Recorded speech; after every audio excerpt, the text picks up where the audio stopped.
Ang huling pag-akyat ko sa entablado na naghahayag ng saloobin ay naganap mahigit 20 taon na nung ako'y kumikilos pa bilang leader aktivista at leader ng Communist Party of the Philippines sa isla ng Panay bilang tagapangulo ng bagong alyansang makabayan.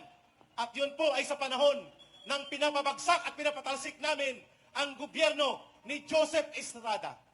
2001, noong January, ang huling akyat ko sa entablado bilang tagapagsalita sa urban operation ng CPP, NPA, NDF para kalabanin ang gobyerno, palitan ang pang-aabuso. At ang kasama ko noon ay siya ngayon ang nilalabanan ko. Sapagkat after 2001, idineploy po ako sa National Operations Command ng New People's Army at nag-underground po ako.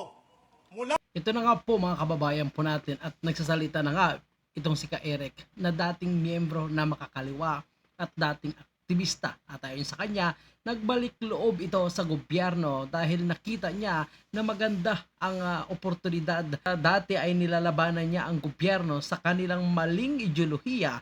Ngayon ay nilalabanan niya itong administrasyon ni Pangulong Marcos dahil umano sa pang-aabuso at hindi patas at mukhang nawawalang demokrasya. Ito na kaya ang simula mga kababayan po natin sa pagpapabagsak ng administrasyong Marcos dahil sa dami ng miyembro nitong Kingdom of Jesus Christ at ilan pang mga Pilipino na hindi naman miyembro nitong KOGC ngunit nakikisuporta o nagbibigay ng kanilang suporta kay Pastor Apollo Kibuloy dahil nakita po nila umano na mukhang may pang-aabuso at walang transparency ngunit talamak ang korupsyon sa ating bansa. Sa hayag at legal na aktivista na kumikilos sa ilalim ng Communist Party of the Philippines, lalo na sa organisasyon ng bagong alyansang makabayan at bayan muna, ako po ay bumabalik ngayon para sumama sa totoong demokratikong boses ng sambayanang Pilipino.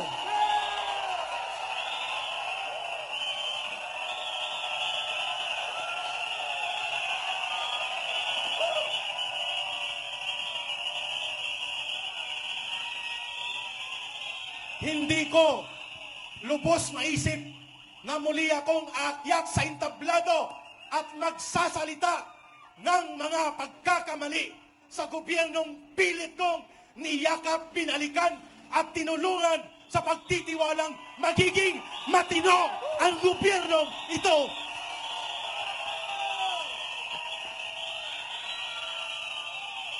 So nakita po natin mga kababayan, napakarami din ang miyembro nitong simbahan ni Pastor Apollo Kibuloy. Hindi lang po dito sa sang Bonifacio, kundi sa iba't ibang lugar din.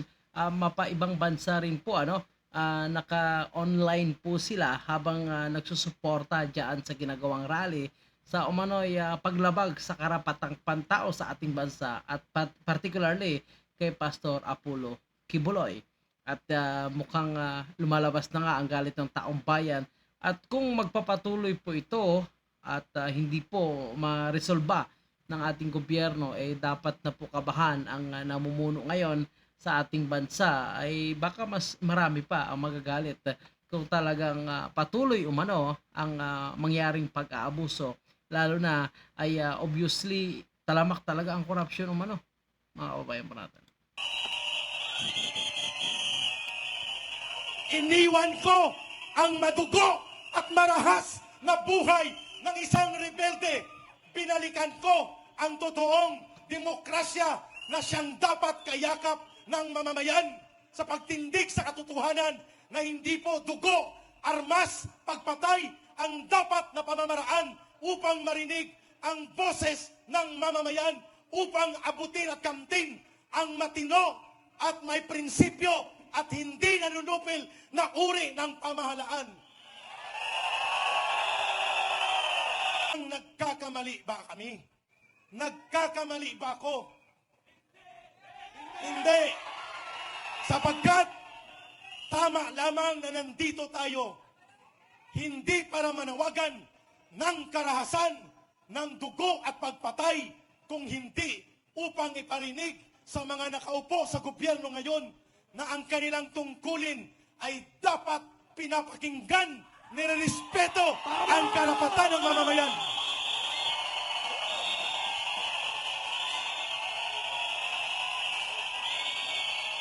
Hindi natin kailangan humawak ng armas, manawagan ng karahasan at pabagsakin ng gobyernong ito. Subalit hindi rin pwedeng manahimik tayo at magsawalang bahala sa gitna ng paglapastangan sa mga karapatan ng mga taong tumutulong sa gobyernong ito. Ang SMNI, si Rodrigo Duterte, si Sara Duterte, hindi po sila mga kalaban ng mamamayan.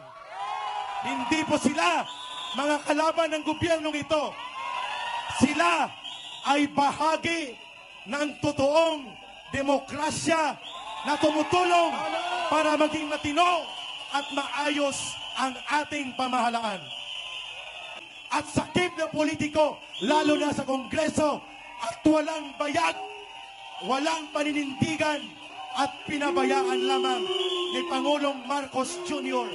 ang ganitong kalagayan sa pang-aabuso ng NTC, National Tyrannical Commission. SMNI, ibalik!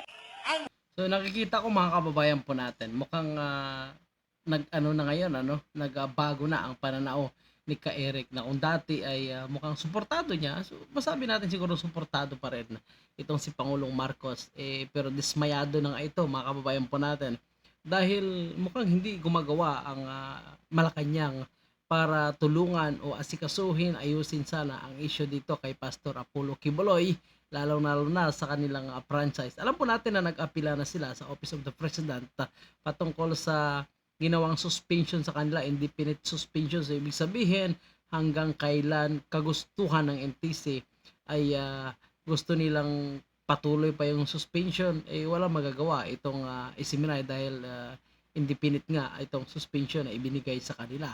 Ngunit sa nakikita nating napaka-powerful po mga kababayan na speech nitong si Ka Eric, mukhang simula na ito ng mas matindi pa o mas marami pang asahan po nating mga rallies kasunod ng umano'y pag-oppress dito sa kay Pastor Apollo Quiboloy. At ayon naman sa ilang mga abogado at dating taga-suporta o mga spokesperson ni Pangulong Digong, ay umano ginagamit lang itong si Quiboloy parang collateral, dahil ang kanilang target talaga ay itong si dating Pangulong Digong, dahil kinakabahan sila baka bumalik bilang congressman o bilang senador, at syempre itong si Vice President Sara na pagdating naman ng 2028 ay inaasahan po natin na tatakbo ito na bilang Pangulo, kung hindi man hihikayatin ng sambayan ng Pilipino para